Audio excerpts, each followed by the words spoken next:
I forgot my best friend's birthday, so they skipped mine and took my whole friend group. On my birthday, my best friend didn't show up. No call, no text, nothing. Then I opened Instagram and saw her story, laughing at a bar with our entire friend group. I didn't cry in the restaurant. I didn't start a scene. I stayed quiet, opened a folder called Receipts, and realized this wasn't an accident. It was payback.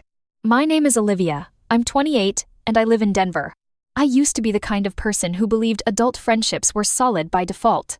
Like if you have history with someone, you automatically have loyalty. Kara and I met freshman year of college. We were inseparable for years. Same apartment building, same friend group, same late-night talks about everything. Kara wasn't just my fun friend. She was the person who knew my family drama, my insecurities, the version of me I didn't post online. So when I say I forgot her birthday, I need you to understand how impossible that feels to admit. It was my mistake, and it matters, but it also wasn't a casual, careless thing. My birthday came first this year. A Thursday night. I planned a small dinner, nothing flashy. 8 people, a reservation, one of those downtown places with dim lighting that makes everyone look a little nicer than they feel. Kara told me she was coming. Text, Monday, 6:11 p.m. I'm in. What time? I'll bring dessert. Thursday arrived. I got to the restaurant early because I'm that person. I checked in, sat at the table, and watched my friends trickle in. Tessa arrived first, hugged me, handed me a card. Mark showed up with a joke gift and a loud laugh. Renee came in late, apologizing, hair still wet from a shower. Everyone asked the same question. Where's Kara? I smiled and said, she's probably parking. 10 minutes passed. Then 20. The server asked if we wanted to order appetizers. I said yes because I didn't want the table to feel awkward. My phone buzzed. I looked down expecting Kara's, be there in 5. It was my brother Josh. Happy birthday, Liv. I'm proud of you. I smiled at that, then looked up again. Kara still wasn't there. Another 10 minutes. People started doing that polite friend thing where they try to keep energy up. Tessa said, maybe she's stuck in traffic. Mark said, she'll walk in dramatically. Watch. I laughed lightly. But my stomach was tightening in that slow way. That means your body is preparing for disappointment. I texted Kara. Text, 7:41 p.m. Hey, you good? We're here. No reply. I waited 5 minutes, then called her. It went to voicemail. If you were me, what would you think at that moment? Emergency. Accident. Something serious. I stood up and walked toward the front of the restaurant so I could hear better. I called again. Voicemail again. My hands started sweating. Then I did the thing you do when you're trying not to look like the friend who's about to cry at the hostess stand. I opened Instagram. And there it was. Kara's story. A boomerang video of clinking glasses at a bar. Her laugh, loud and clear. And in the background, I could see Tessa's boyfriend, Mark's jacket, and Renee's smile. My whole friend group. Not at my dinner. At a bar. With Kara. The caption said, Little Thursday Reset. I stared at it, and my brain didn't accept it for a second. Then I looked at the timestamp. 12 minutes ago. 12 minutes ago. While I was calling her and telling everyone she was parking, I walked back to the table and sat down. My friends looked up at me like they could read my face. Tessa asked quietly, Is she okay? I swallowed and said, Yeah. Then I said the truth, but in the calmest voice I could manage. She's not coming. Renee frowned. What do you mean? I didn't show them the story yet. I didn't want to explode the table. So I said, Let's just eat. We ate. We laughed. I opened gifts and tried to be normal, but my phone felt heavy in my pocket. Every time someone's phone buzzed, I wondered if they were seeing the same story. Halfway through dinner, Mark went to the bathroom and didn't come back for a while. When he returned, his face looked tight. He leaned toward me and whispered, Liv, I'm sorry. I stared at him. What? He hesitated. Kara texted me earlier and asked if we wanted to grab drinks. I said no. I didn't know she asked other people. That sentence hit me in the chest, because it meant this wasn't a random detour. It was organized. She invited my friends away from my birthday dinner. On purpose. I nodded slowly. Okay. I didn't yell. I didn't cry at the table. I just kept my face calm and finished dinner. After dinner, my friends hugged me outside the restaurant. Tessa said, Are you sure you're okay? I smiled. I'm fine. That was a lie, but it was a functional one. When I got home, I sat on my couch, still wearing my birthday outfit, and finally let myself process. My phone buzzed. A text from Kara. Happy birthday. Sorry I missed it. Last minute thing. Last minute thing. I opened Instagram again. Another story. Kara, still at the bar. Caption. Best people. I stared at my screen until my eyes burned. Then I did one small thing. I created a folder on my phone. Receipts. I saved Kara's I'm in text, my unanswered texts and call logs, her last minute thing message, screenshots of her stories with timestamps. Not because I was planning revenge, because I knew what happens next. People like Kara don't just skip your birthday. They rewrite why. My boyfriend Ethan came over later that night. He saw my face and said, "What happened?" I showed him the story and the texts. Ethan stared and said, "That's deliberate." I nodded. Ethan asked, "Did you do something?" And that question hurt because it meant my brain already suspected the answer. Yes, I did do something. I forgot her birthday a few months ago, and I had been living in denial about how much it mattered. Kara's birthday is in March. This year, it landed on a Monday. I had a reminder in my phone. I know I did, because I found it later. Buy Kara's gift. Dinner reservation. I didn't ignore it on purpose. That day, my life got messy in a way I didn't predict. My brother, Josh, called me at 9:12 a.m. "Liv," he said, voice tight. "Mom's in urgent care." My mom has a history of high blood pressure. Most of the time it's managed. That day, it wasn't. I left work early, drove to urgent care, sat in a waiting room with the smell of disinfectant, and watched my brother's knee bounce like a metronome. We were there for hours. My mom was okay. Scared, but okay. By the time I got home, my brain felt like it had been through a blender.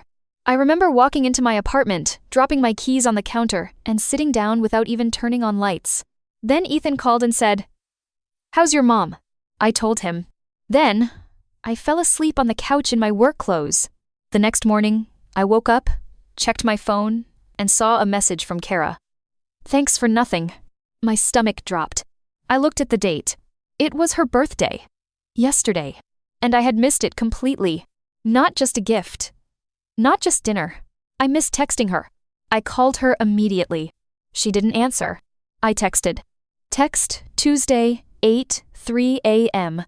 "Kara, I'm so sorry. Mom had a medical scare yesterday. I messed up. Can I call you?" Kara replied an hour later. "Sure, whatever." We talked that night. I told her about my mom. I apologized. I offered to take her out that weekend. Kara listened quietly, then said, "It's fine." Fine. That word is dangerous, because fine can mean forgiven. Or it can mean stored. I asked, "Are we okay?" Kara said, "Yes. Don't make it bigger than it is." So I tried not to. That weekend, I took her to brunch, gave her a gift I'd rushed to buy, and posted a cute photo of us to my story. Kara reposted it with a heart. I thought it was resolved. But looking back, I can see what I missed. At brunch, Kara wasn't warm. She was polite. She kept bringing up how people show you who they are. She said, "It's weird when you realize who makes time for you and who doesn't." I assumed she was talking generally. Now, I know she was talking about me. If you were me, would you think one missed birthday equals years of punishment? I didn't. I thought adulthood comes with grace. So when Kara skipped my birthday months later and pulled my friends away, my brain tried to make it make sense. Maybe she was hurt. Maybe she was trying to teach a lesson. But the way she did it wasn't just hurt. It was a setup. After my birthday dinner, I woke up Friday morning to messages. Tessa. I didn't know she was doing that. I'm sorry. Mark. She invited us last minute. I didn't go. I swear. Renee. I feel awful. I left the bar early. So, not everyone went. But enough people did for me to feel publicly humiliated. Then Kara texted me again. Text Friday, 9:18 a.m. We're even now. Ethan. So she admitted it. I stared at that message and felt my chest tighten. Because even means she was keeping score. And when someone keeps score like that, the friendship becomes transactional. I replied, calm. I apologized. I made it right. This isn't even, Kara. This is revenge. Kara replied immediately. You embarrassed me first. I asked, how? Kara wrote, you forgot my birthday. You showed everyone you don't care. I stared at my phone. Then I remembered something else. After I forgot Kara's birthday, she had posted a story that same week. A quote. "Some people only show up when it's convenient." I had replied with a heart because I assumed it was about her dating life. Now it was about me. I scrolled back and screenshot it. Receipts. Then Kara sent another text. "And don't play victim. People saw you at dinner acting sad for attention." Acting sad for attention. That made my stomach flip, because I hadn't been acting. I'd been hurt, and now she was rewriting my feelings as manipulation. If you were me, what would you do next? I didn't want to fight in texts. I wanted one controlled conversation face to face with clarity. So I said, "Meet me tomorrow. Coffee. Just us." Kara replied, "Fine, but I'm not being attacked." Not being attacked. Like, accountability is violence. Saturday morning, I met her at a coffee shop. Kara arrived 10 minutes late, wearing sunglasses like she was hiding from consequences. She sat down and said, "Say it." I kept my voice calm. "Kara, you didn't just skip my birthday.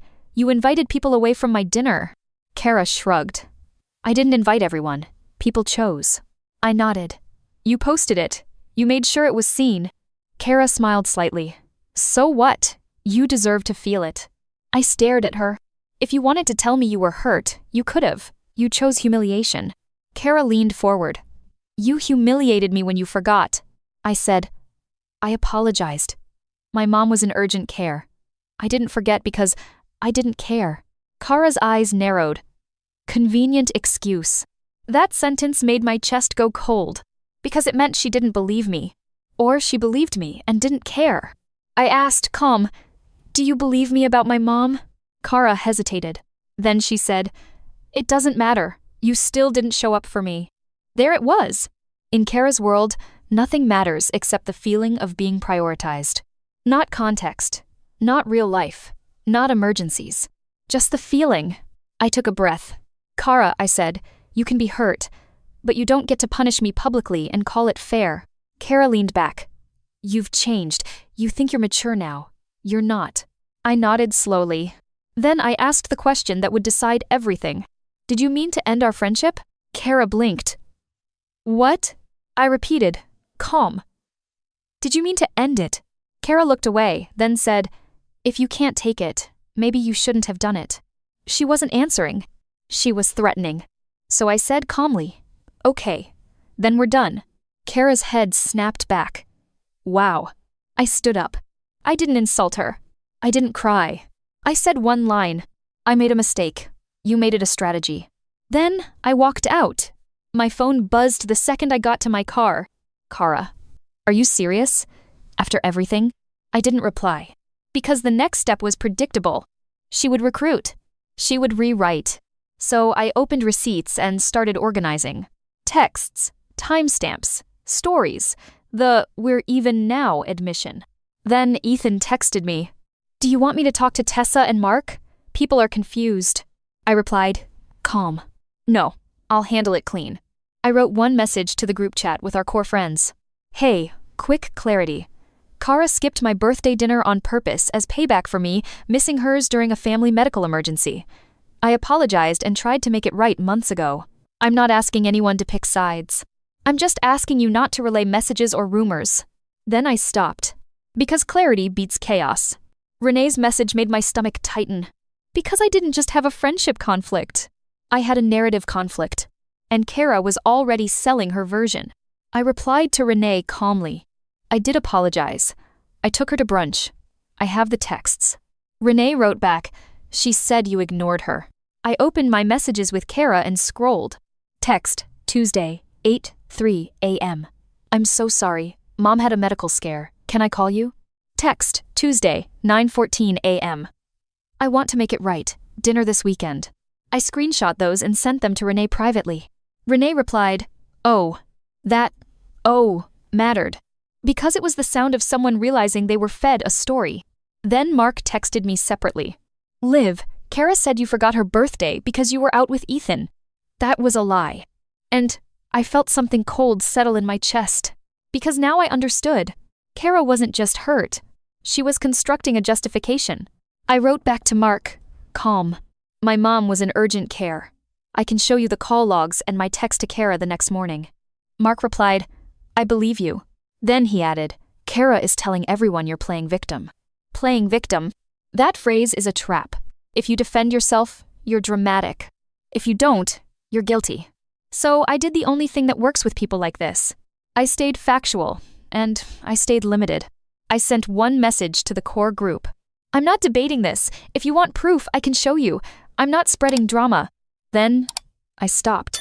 Kara didn't stop. She sent a message to Tessa. Tessa forwarded it to me, because Tessa is a good friend, even if she gets uncomfortable with conflict. Kara wrote, Olivia is lying. She always makes excuses. She's toxic. Toxic. That word made my stomach turn because it was so extreme for a birthday issue. Then Kara did something that pushed it from petty to calculated. She created a new group chat with the friends I didn't message yet, the peripheral ones, and she titled it, Real Friends. Tessa sent me the screenshot. Kara's message in that chat said, Please don't invite Olivia to things right now. She needs consequences. Consequences! Like she was a judge. If you were me, would you confront her directly again? I didn't. Because she wanted my reaction. She wanted me to be the messy one, so she could keep her consequences story. So I did something else. I called my therapist. Dr. Myers listened and said, This isn't about a birthday. This is about control and punishment. Your job is to decide whether you want this person in your life. I said, I don't. Dr. Myers said, Then your boundary must be consistent. Not emotional. Consistent. Consistent. That word is hard when you're hurt, but it's the only way boundaries stick. So I set 3 boundaries. I will not respond to Kara's bait messages. I will not defend myself to every person she recruits. I will keep a clean factual record in case she escalates into my work or family. Then I did something that felt small but powerful. I updated my social media privacy. I removed Kara from my close friends list. I removed her from viewing certain stories. I blocked her from seeing my new posts. Not because I cared about winning, because I didn't want her to have content to weaponize. That week, my coworker Denise invited me to a small happy hour. I went. I laughed. I tried to feel normal. And for a moment, I did. Then my phone buzzed. A DM from Kara, from a private account I didn't recognize. You can't hide. Everyone knows what you did. I stared at it. Because she made an extra account just to reach me. I screenshot it. Receipts. Then I blocked it too. Then another message came from a different account. Tell Ethan I said hi. I hope he's worth losing real friends. Now she was trying to touch my relationship. If you were me, what would you do? Because at this point, it wasn't about birthdays. It was about harassment. I didn't panic. I sent one calm email to myself with all screenshots attached, labeled with dates, so everything was timestamped and preserved. Then I texted Kara from my main #1 final time. Kara, do not contact me again from any account. If you continue, I will document it and take further steps. Kara replied fast. You wouldn't. I didn't respond. Because I would. 2 days later, she tried again. She contacted my mom. My mom called me and said, Sophie, sorry, Olivia. Kara called. She says she's worried about you. She says you're unstable. Unstable. That word again. It's always the same play. If they can't win with facts, they label your emotions as a problem. I told my mom, calm. If Kara calls again, tell her not to and don't discuss me. My mom sighed. I'm sorry, honey, she sounded so convincing. Convincing is not the same as true. That night, I received a message from Renee. Liv, I'm sorry. Kara admitted she planned to skip your birthday. She said it was teaching you a lesson. I stared at the screen, because now I had the admission from a third party, and that meant the truth was starting to break through. But the story still needed an ending that didn't leave my friend group divided forever. So I decided to do one controlled thing. I invited the core group to my apartment for a short conversation. Not a fight, not a party. Oreshet. Tessa came. Mark came. Renee came. Ethan stayed in the bedroom, not because he was hiding, but because it wasn't his friend group to manage. I sat on my couch and said, Calm, I'm not asking you to hate Kara. I'm asking you to understand why I'm done. Then I showed them 3 receipts only. Kara's "We're even now" text. My apology text the day after her birthday. The screenshot of Kara telling people not to invite me to things. Renee covered her mouth. That's so petty. Mark shook his head. That's not friendship. Tessa said quietly, I'm sorry I didn't see it sooner. I nodded. It's okay. Then I said the boundary out loud, the one that would close it. I'm not attending events where Kara is present for a while. I'm not relaying messages. I'm not discussing her. If you want to stay friends with both of us, that's your choice, but I'm not available for triangle drama. They all nodded. That was the healthiest moment of the whole story. Not revenge. Clarity. Then my phone buzzed. A new message from Kara. She wrote, So you're turning everyone against me. I stared at it. Because it showed she already knew the group had seen something. And she was panicking. Kara posted the next morning. Not a direct call-out. A vague story post with a screenshot cropped so you couldn't see context. It showed a message from me. You're making it bigger than it is. But she left out the earlier messages. The ones where I apologized and offered to make it right. She posted it with a caption. Some people only care when it's convenient. People reacted with hearts. A few mutuals replied, You deserve better. I didn't respond publicly. Because public back and forth is what Kara wanted. She wanted attention and chaos. I wanted my peace. But I wasn't going to let the lie stand unchallenged in the places it mattered. So I did one controlled response. I messaged the mutuals who had replied to Kara. Not everyone. Just the few who were likely to spread the story. I wrote, Hey, I'm not here to argue. Kara posted a cropped screenshot. The full thread includes my apology and my attempts to make it right. I'm stepping away from this situation. Then I attached the full thread, with timestamps. Text, Tuesday 8:03 a.m.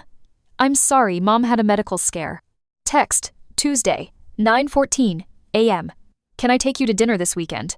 Text, Friday, 9:18 a.m. from Kara. We're even now. No insults. No dragging. Just the missing context. 2 people replied, Oh, that's different. One replied, I didn't know. Sorry. That was enough. Because the goal wasn't to make Kara look bad. The goal was to stop my character from being rewritten. Kara didn't like that the lie wasn't sticking. So, she escalated again. She messaged Ethan. Not flirty, not friendly. She wrote, Good luck. Olivia will ruin you like she ruins everyone. Ethan showed me immediately. I saved it. Receipts. That message was the moment I stopped calling Kara hurt. Hurt people can lash out. This was targeted. This was reputation damage. If you were me, would you call Kara and scream? I didn't. I sent one calm email to Kara's real address, the one I had from years ago. Kara, do not contact me, my partner, or my family. Do not post about me. Further contact will be documented. Then I blocked her everywhere. Every account. Every number. Kara responded by going through someone else. She sent my sister-in-law Renee a long message about how I was toxic. Renee replied, Stop. Don't contact me about this. Then, she blocked her. And that's when Kara lost her favorite tool. Access. She couldn't reach me directly. She couldn't reach Ethan. She couldn't reach my mom. So she tried the last thing she had. She showed up at my workplace. Not inside my office, but in the lobby of the building, because she knew the building has public access during business hours. My receptionist emailed me, There's someone here asking for you, Kara. My stomach dropped. Because this was no longer a friendship conflict. This was harassment. I did not go down to the lobby. I called building security and told them I didn't know her and I didn't consent to contact. Security escorted her out. Kara texted me from a new number as she left. You really called security on your best friend. I didn't reply. I saved it. Receipts. Then I did something adults don't like to do because it feels too serious. I filed a simple incident report with building security and asked for a record. Not because I wanted Kara punished. Because I wanted a paper trail. That night, Kara emailed me again. Not apologizing. Accusing. You're a horrible person. You deserve to be alone. I forwarded the email to myself and to a folder labeled Receipts. Then I sat on my couch and felt something surprising. Peace. Not happy peace. Sad peace. The peace of realizing I had been carrying a friendship that was built on me being available for punishment. I called Dr. Myers again and said, I feel guilty. Dr. Myers asked, Guilty for what? I paused, then said, For protecting myself. Dr. Myers replied, That's not guilt. That's conditioning. That sentence hit. Because I had been conditioned to keep the peace even when I was being harmed. Now, the friend group needed an ending too. Not for Kara. For us. So I sent one message to the core group, calm and simple. I'm going no contact with Kara. Please don't invite me to events where she's present. I'm not asking you to choose. I'm protecting my peace. Everyone replied respectfully. Renee wrote, understood. Mark wrote, I'm sorry. Tessa wrote, I support you. That was enough. 2 weeks later, Kara posted a final dramatic story about losing friends because you're thriving. It got likes, it got comments, and then it faded, because stories without access eventually run out of fuel. Then I got a message I didn't expect. From Kara. Not directly. Through an email she sent to my work address, because she remembered it. It said, I'm sorry, I didn't come back for you. I came back because I thought you had resources. I was desperate. I was embarrassed. I stared at it. Because it was the first time she admitted the motive cleanly. Not, life happened. Not, busy. Resources. I forwarded it to my personal email and saved it. Then I replied with one sentence. Thank you for the honesty. Please don't contact me again. And that was the ending. Not a dramatic showdown. A closed door. 3 months after the birthday incident, I got invited to a friend's engagement party. A normal, happy event. The message said, Kara might be there, just a heads up. I sat on my couch and thought about it. If you were me, what would you do? Avoid the room and let Kara continue controlling your social life from a distance. Or show up and trust your boundaries. I chose a third option. I asked the host politely, is it okay if I come early and leave early? I just want to support you. The host said yes, so Ethan and I went early. We stayed for an hour. We brought a gift. We smiled, hugged the engaged couple, and left. Kara arrived later. I know because someone posted a group photo. I didn't feel jealous. I didn't feel rage. I felt relief. Because I proved to myself that I could be in my community without being pulled into drama. Now, the title asks, did I deserve this? Here is my honest answer. I deserved consequences for forgetting my best friend's birthday. Yes, I deserved a real conversation. I deserved to hear, that hurt me. I did not deserve a planned humiliation, a group chat campaign, and harassment. And that's the key lesson I learned. Healthy friends express hurt. Unhealthy friends punish. After therapy and time, I realized something else too. I didn't only forget Kara's birthday. I had been forgetting myself for years. I always tried to be the easy friend. The forgiving friend. The friend who understands. And Kara liked that version of me because it meant she could disappear and return without accountability. When I stopped being that version, she panicked. Because her power depended on my guilt. My relationship with the friend group became better after this. Not because drama is good. Because it forced clarity. We started doing birthdays differently. We made a shared calendar. We stopped assuming everyone remembers everything. We stopped keeping silent scores. We communicated like adults. I also changed one thing personally. When I make a mistake, I own it fully, quickly. Not performative apologies. Real ones. And when someone tries to punish me instead of communicate, I don't negotiate with that behavior. I step back. Now, what about Kara? A mutual friend told me months later that Kara was struggling financially and emotionally, and she'd been chasing proximity to stable people for a while. That made me sad. But sadness doesn't require access. I can feel compassion and still keep my boundary. Because the truth is, Kara didn't need my boyfriend, or my dinner, or my birthday. She needed therapy and accountability. And I couldn't provide that without becoming her target again. So I stayed no contact. Not out of hate, out of self-respect. Ethan asked me one night, do you ever miss her? I thought for a moment. I miss what we were, I said. I don't miss what she became. Ethan nodded. That's fair. Then he added, you didn't deserve the punishment, but you did handle it like an adult. That sentence meant more to me than I expected, because I spent years being the adult in situations that didn't require me to be one. Now, I was being an adult for myself. Kara never apologized in a way that included accountability for the harm. Her email admitted the motive, which was something, but she never said, I'm sorry I tried to isolate you. So I didn't reopen the door. The last message I ever received from her came a year later. A short one. Happy birthday. No name, no apology. Just 2 words. I didn't reply. Because happy birthday, without accountability, is just a test. A test to see if I'd forget the boundary and return to the old role. I didn't. And that's the final payoff. Not Kara losing. Me choosing peace. So did I deserve it. I deserved to be held accountable through conversation. Yes. I did not deserve revenge, rewriting, and harassment. And once I understood that difference, I stopped feeling guilt for protecting myself. That's the ending. Not dramatic. Just clear. And that's the ending. Not loud, not dramatic. Just documented and final. If you like calm, documentary-style stories with receipts and real payoffs, subscribe. I post long-form stories like this regularly, and the next one starts with, "It's fine," and ends with a screenshot that proves it wasn't.